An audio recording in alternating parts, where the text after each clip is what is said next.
When one thinks of sculpting, the mind conjures up the names Michelangelo, Bernini, Rodin.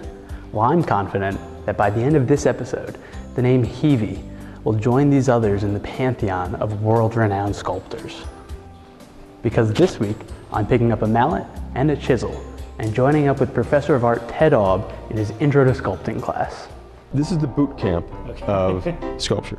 They start by drawing it, they make a wire construction of it, they draw it on all sides of the block, and eventually those drawings sort of merge as they carve back and redraw. And when all the drawings on each of the 6 sides merge, it becomes something fully dimensional. With this project, you have to think entirely in negative space. My strategy, I guess, is I make it bigger than I need to, and then if I mess up, I can just like slowly work my way in. Yeah, right. It's not really an art project, it's more like an extended exercise that teaches them how to observe a beautiful organic object in dimension and to understand the depth factor. I'm starting to like dig holes, but you have to kind of have it push forward, and it's really hard for me to like figure all that out. This is pretty difficult. I'd say this is up there. All right, yeah, I'll take a few whacks. Like so.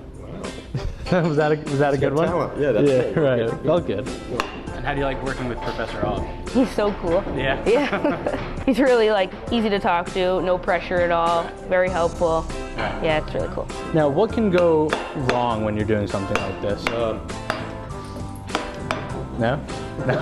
Yeah. Well, at HWS, we exercise critical thinking, right? And that's not just reading and writing.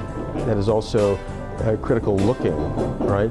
So it's a different language, but it's also critical. As long as it's critical, it fits in, right? So we're exercising the skills of critical looking. Yeah, I enjoy art, so it's definitely something I'm going to keep doing. Just make it look like this. Right. In less than 10 minutes? Yeah. Right, all right, I'm on it. The exercise of critical looking is an important contribution to any liberal arts education. It was great to team up with these other HWS students and see the exercise in action. And while I may have a long way to go before I'm making beautiful objects, I still took away plenty of lessons.